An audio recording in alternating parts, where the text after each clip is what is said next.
John Campbell, WNYC News. You're listening to WNYC. Coming up next, it's Marketplace. From the bodegas of New York City to the sprawling Boosies of Texas, convenience stores across the country are having a moment. I love convenience stores. Me and my partner are kind of like aficionados when it comes to trying like weird snacks and stuff. A look at what's behind the convenience store boom. That's coming up next on Marketplace right here on WNYC. WNYC is supported by Swan Galleries, with contemporary art at auction on June 4th, featuring paintings by Nicole Eisenman and Richard Mayhew, a sculpture by Simone Lee, pop art, and more. Info at swangalleries.com and on the Swan app. If you believe democracy requires a free press, your station is WNYC, 93.9 FM and AM 820, NPR News and the New York Conversation. Marketplace is supported by Intuit QuickBooks, integrating payroll, time tracking, human resources, and more in one connected system. More at quickbooks.com/workforce. Hey, I need a good word to describe an economy that is slowing, but where prices are rising. Anybody have any ideas? From American Public Media, this is Marketplace.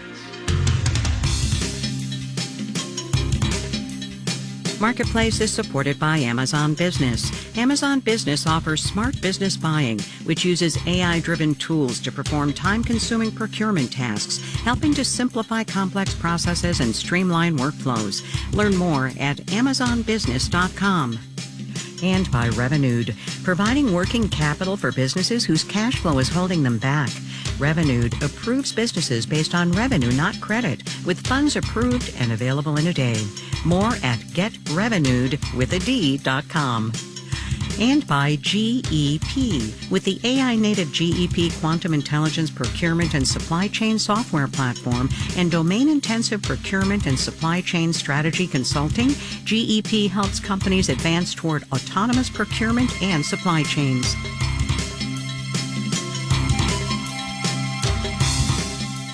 In Los Angeles, I'm Kai Rizdal. It is Friday today. This one is the 29th of May. Good as it always is, everybody, to have you along. All right, I was kidding. I know the word for a slowing economy where prices are rising. The question is whether stagflation is where we are. So let us discuss. Test my premise, if you will. Amara Mokwe is at Bloomberg. Sudeep Reddy is at MS Now. Hey, you two. Hey, Kai. Amara, you get to go first. Let's see. GDP comes in this week at 1.6%, the revision for the first quarter, annualized, of course. PCE, the Fed's preferred measure of inflation, I'm required by law to say that phrase, comes in at 3.8%. It sounds like stagflation to me. Yeah, it's not. I think it's not really. It's not. You don't sound convinced. All right, go ahead. No. It's not really feeling great. But I mean, I think like when you look at the consumer spending data, and that's I think really important because we know that's a key driver of economic growth. You know, we still got inflation adjusted spending that was up, right? So it's that's I think. And we saw the personal savings rate also fall to its lowest level since mid-2022. And some people were flagging that, like, is this a sign that the consumer is finally cracking? I think the reason why people are sort of hesitant to say, okay, yes, we definitely have stagflation is because one of the things we know about the consumer in recent years is that Americans have proven really resilient through a lot of different shocks, a lot of different twists and turns in the economy. And so I think people are just it's like feeling like it's maybe too soon to say. People want to see how this situation in Iran plays out. It's really hard to get our arms around the situation because it seems like one day we're really close to a deal and then the next day maybe we don't have any kind of deal at all. And so I think people are really sort of waiting for that time factor to figure out, okay, is this going to wrap up soon or are we going to be dealing with a price shock that kind of endures? So I think that's the big question. You have stolen like the next 3 bullet points on my list of things I was going to talk to you guys about. But we're going to go there anyway. And Sudeep, you get this question, and it's this, and it goes to the consumers. Amara was talking about, consumers are still spending, but the savings rate is down. Credit card debt and delinquencies are up. This is the first real hard data, other than the vibes of consumers are cranky, that we've seen that are maybe not great for consumers. Do you think we are cracking finally? There are signs. It's like you're standing on that piece of glass and you see the tiny cracks in the corners of it, but it hasn't actually hit in a big way. Look, the delinquencies in credit cards, delinquencies in auto loans, lower end consumers are very clearly being hit harder, obviously because of gas prices in particular. But there are just some signs here that are not good if they were to continue. We still have this looming question over us whether these gas prices being so high are short-term effects or are they more durable. If this goes on, we used to think, oh, well, this is only going to be a few weeks, maybe a few months. And well, we're at a few months now and you can actually see it starting to hurt. I just didn't think it was going to show up at numbers that look like they were 20 years ago during the financial crisis. Some of these numbers are bad yet. Jobless claims are very low. We are in a low firing economy. Unemployment rate is not bad right now. So the overall picture is one of stability, but the cracks are there and we've got to pay attention to them. All right, Meryl, let's do this. Let's look at, no pun intended here as you hear what I'm about to say. Let's look at looking through the current dynamic, right? And I say that because the Federal Reserve, and in fact, Michelle Bowman today, a member of the Board of Governors, said, we are still looking through the energy spike. We are looking through the inflation caused by the war in Iran. Tara Sinclair, not a Fed governor, but an esteemed economist in the nation's capital, said, we cannot look through this stuff. And I guess my question is, how do we know what to look through and what is not, doable? What can we take out of this as we try to figure out where the economy's going? Well, I mean, deep sigh. Deep sigh. Yeah, that's too deep sigh. I mean, I think, Governor Woolman had those remarks today, but I do think you are hearing a number of Fed officials kind of changing their tune and kind of warning that, the central bank kind of needs to signal that the next move could very well be an interest rate hike because more of these Fed officials are starting to get concerned about this inflation being something that they can't look through, right? This is a Fed that is the memory of the pandemic inflation and the transitory misstep is very fresh in their minds. They have not been able to get inflation back down to their 2% target for 5 years now. And so I think you're seeing more and more Fed officials saying we're not going to have tolerance for inflation that looks like it is persisting, regardless of what the traditional economic theories would say. Right. So, Sudeep, you remember how Chair Powell always used to say, we need more data. It depends on what the data is going to say. What more do they need than PCE at 3.8 and GDP at 1.6, They need to be able to look into the future several months down the line. Look, 6 years ago, they all joked about having to become virus experts with the pandemic. That is the key to figuring out where the path was. Now they're trying to they have to become Strait of Hormuz experts to figure out what is actually going to happen in the coming months in the Middle East and what kind of problems will mount and worsen for them along those lines. It's not a great picture. A year ago, it was a concern about tariffs. Now it's a concern about the Strait of Hormuz. There are enough things that are clouding the environment here that they've got to be concerned about it. But you don't want to act rashly and then have everything clear up. That's the core uncertainty of the environment right now, which lots of businesses are dealing with it as well. Is that things could get really, really bad, or they could be just fine in a few months. So you don't want to overreact. Oh, man. Things could be fine or they could be terrible. Sudeep Reddy at MS Now on a Friday. Amara Mokwee, she's at Bloomberg. Thanks, you two. Thanks, Kai. Wall Street today, stocks up again, more record highs. Oil down, though here's your reminder that the Strait of Hormuz is still closed. Bonds just kind of sitting there watching it all go by. We will have the details when we do the numbers.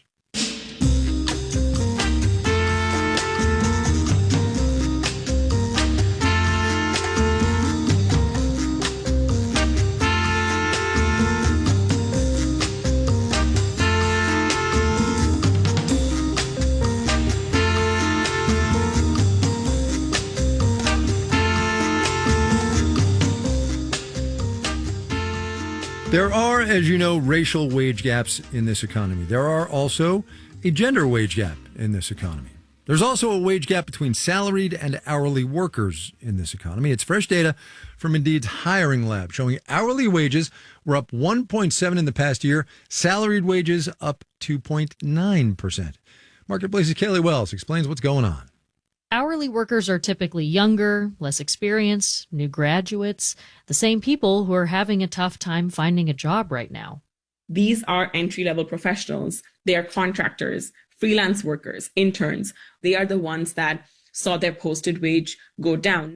Economist Sneha Puri with Indeed Hiring Lab wrote the report. These people are finding it harder to find a job, which makes it easier to not increase their posted wage at the same rate. That's a pretty big 180 from the post-pandemic boom in 2022. Back then, hourly wage increases actually outpaced the salaried folks. When things opened up, employers had to scramble a bit more to try to hire those workers, and they had to do more to attract and retain them. Elise Gould, senior economist at the Economic Policy Institute, says those jobs are more volatile. If the economy's strong, so are those wages. Now the economy is weakened somewhat. They don't have that kind of leverage. Unemployment is rising, and therefore, when employers see more sideline workers, they don't have to work as hard to get the ones they want. In the past year, salaried wages have stagnated too, but not as dramatically. Eric Hurst is an economics professor at the University of Chicago. So over long periods of time, these two things are kind of tracking each other. It just so happened that the hourly grew a lot in the 2022 and 23, and now the salary are growing more in the 25 and 26. One of the main ways to get a higher wage is to get a new job. Hurst says salaried workers have a tougher time doing that. So if you're, say, an economics professor, it takes us a little bit longer to kind of, churn and search and find a right match. And now we're making up for our losses a little bit later.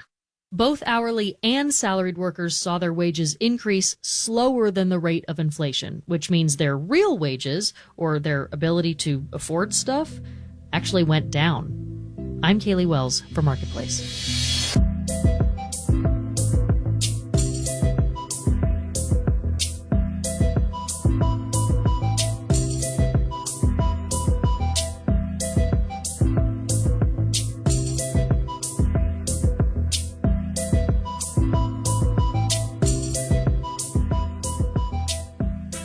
Here's a perhaps unheralded data point about this economy. Convenience stores account for more than a third of in-person retail stores in these United States. So says the National Association of Convenience Stores, big convenience, if you will.